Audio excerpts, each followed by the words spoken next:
What's happening, everybody? Welcome back to Sporgo. And by now, you all know that Doom is pretty damn awesome. Unfortunately, I have not been able to tier 3 him just yet because I still need freaking EOD. But we're getting there. We're getting there. Hopefully, in another day or two, I'll be able to tier 3 this guy. But you've seen all the videos. You've seen on Beast Mode. Shout out to Beast Mode with the PvP.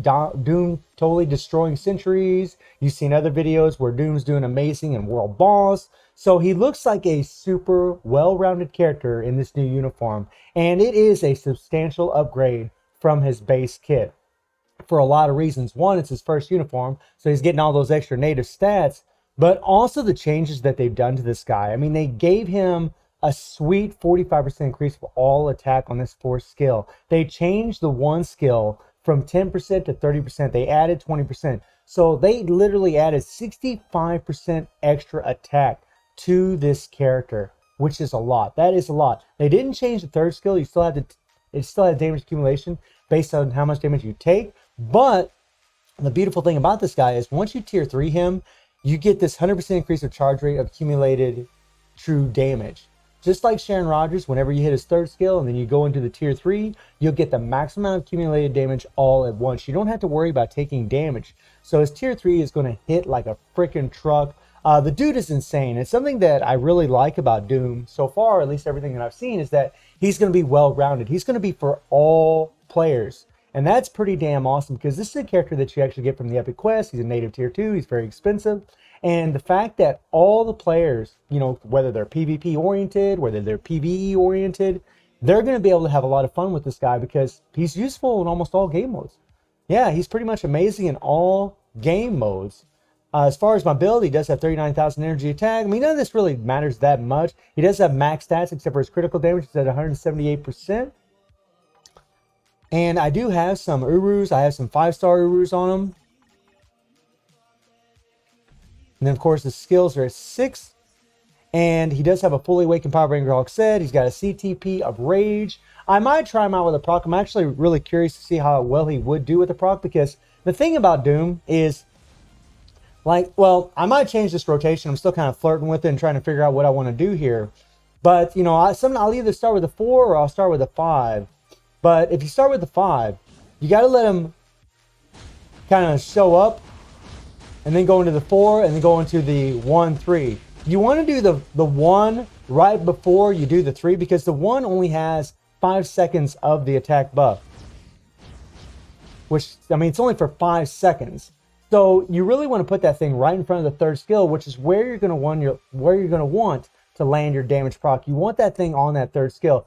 And it's really important that you take damage, especially in your first rotation, because you want to, that way you're going to be able to do a lot more damage. Once that tier 3 is up and you hit that tier 3, you'll get the maximum amount of accumulated damage, which is spectacular, right? Once you hit this baby, you're going to get all the maximum accumulated damage at once, and you're going to be able to do insane damage, plus it does a lot of hits. And it's a cool skill. I freaking love this thing. This looks awesome. But let me go ahead and run through these skills really quick. Let me show you something else here real quick. We'll let this skill finish.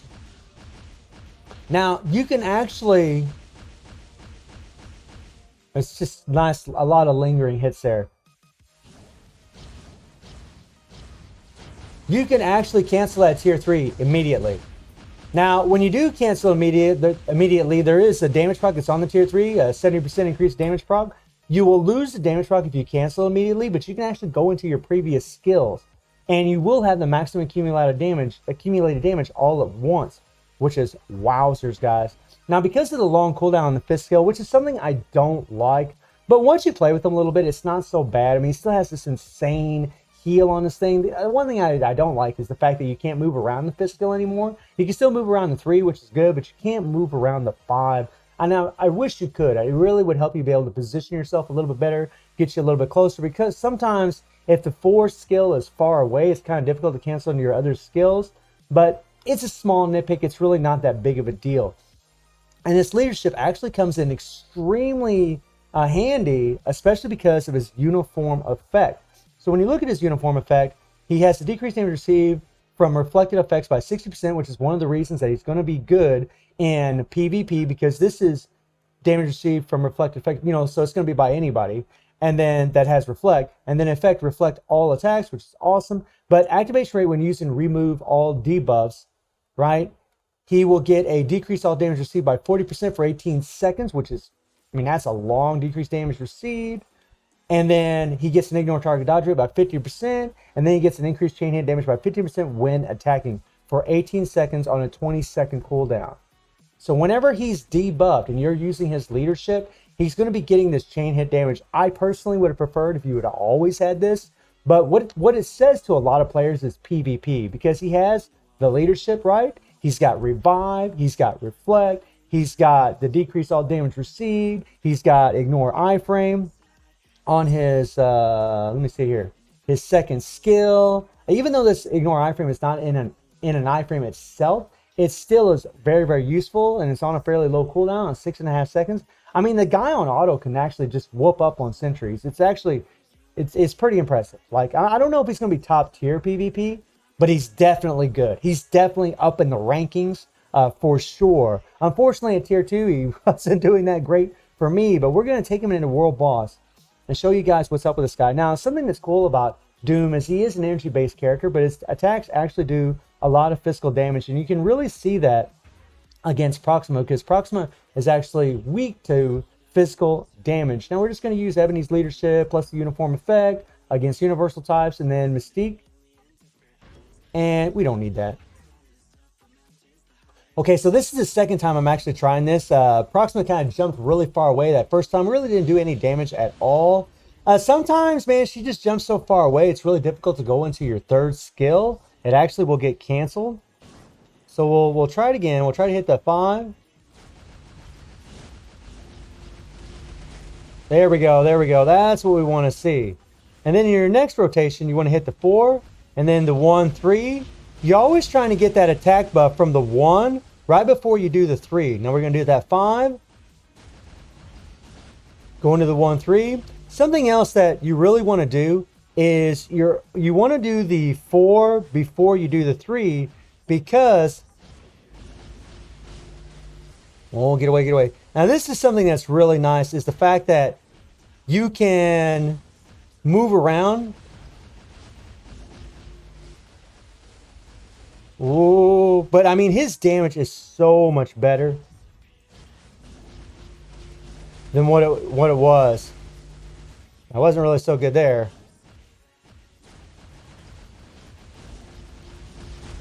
And if you die, you know, you don't have to worry so much because you do have a revive, right?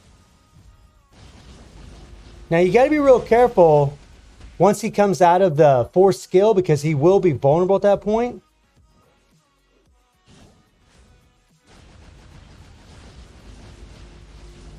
I mean, he just melting through this. Oh, we got purple, we got purple, we got purple. We got purple, we got purple. Oh, we got purple. And of course, you know, still got that great movement speed. And yeah, we just got one-shotted, unfortunately, there.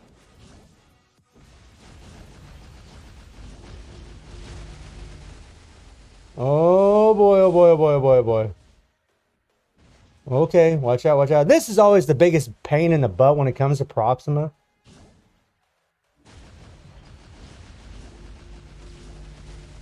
Ooh.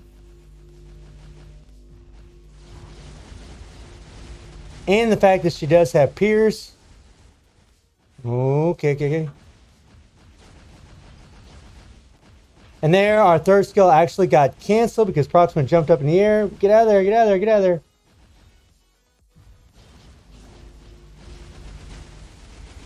Ooh, okay, okay, okay, okay, okay, okay, okay. And boom. I've actually done this in 2 minutes. This was actually a bit of a slower run than what I've done before, but not too shabby, right? Not too shabby. I mean, I do have 13% Pierce, blah, blah. I got 100% energy attack on my cards, but I mean, if you put this guy in the leadership, and now he has that debuff, he's going to start getting that chain hit damage, and he actually will do more damage than what he did the first time, right? We're losing the 40% energy attack from Ebony, but we're actually going to do more damage now, which is nuts.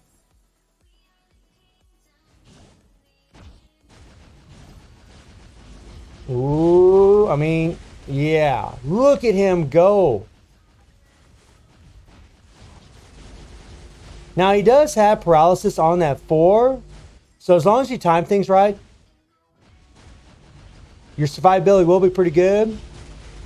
I mean, look at this. Look at that. Look at how fast he got down to the middle of the 11th bar. So, I mean, this really does signify to a lot of players out there, you know, one, you can just use his leadership, right? When you're playing him in World Boss, at least against the regular World Boss. I don't know about Null yet. And PvP, guys. Like, you're going to use his leadership for PvP. And the fact that he's got this uniform effect where he's actually going to do more damage in PvP just makes him even better, on top of having more iframes, on top of having the decreased damage received, just all of this goodness. I'm still going to use Ebony's leadership just because I want to. Here we're using Shuri's passive, the 45% increased damage to supervillains, and then the decreased damage received from supervillains about 35%. Got tongue twisted a little bit there. That happens sometimes because I tend to speak a little quick. Let's see how he does against old boy here. Now it's a lot easier against Call, because Call doesn't, you know, the arena's small, so you don't really make as many mistakes. And since that paralysis doesn't last that long, you can actually take a lot of damage. Now we're going to wait a little bit because we want the all defense down from the 4 to be applied. That's something else that you need to remember when you're playing with Dr. Doom, is that you want to apply the all defense down from the 4 before the 3, because the all defense down on the 4 is actually caps out at a higher amount.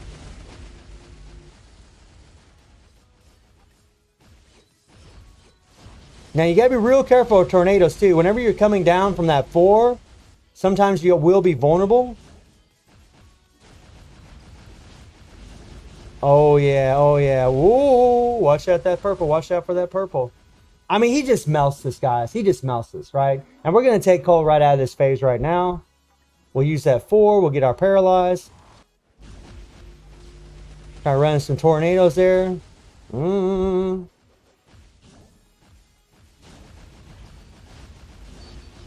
I do think that the rage as far as PvE will be better for him.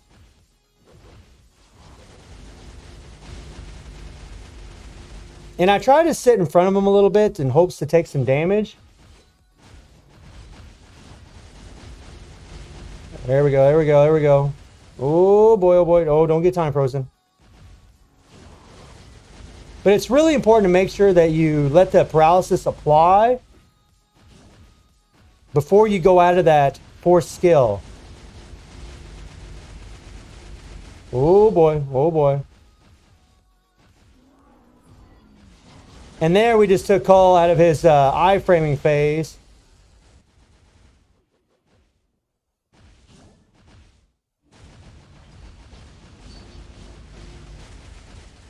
All right, he was doing cleansing, so we didn't have any all defense down applied there.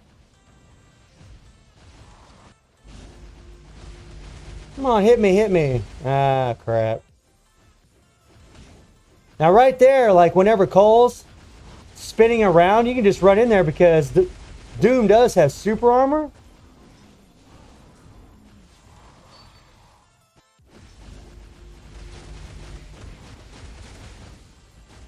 Oh, I don't think so, buddy. I don't think so. And boom. So it takes a lot longer to actually go against Cole, but again, you know, Cole is resistant to energy attacks. And again, even though Doom he's an energy-based character, he does a lot of physical damage with his attacks, which is something that didn't change from the actual base kit. So I'm loving Doom. I mean, really my biggest complaint with Doom, I just hate the long cooldown on the 5. I don't really like playing with these characters with these long cooldowns because they don't seem to be as proc friendly as other characters with the lower cooldowns.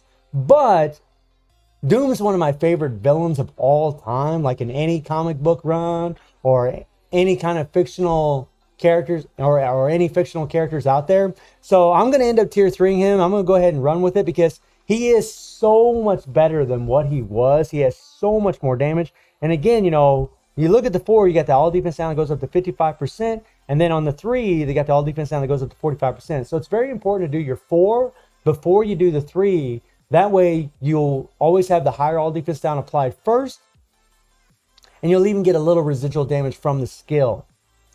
But all in all, I think Doom is amazing, man. This character, even at tier 2, he really does shine. He's got a lot of power, and I can't wait to tier 3 him. So let me know how y'all feeling about Doom, and I do stream on Twitch at Reset. The link will be in the description below, and I hope you enjoyed the video. Thank you for watching. Y'all take care and have a good one. See ya.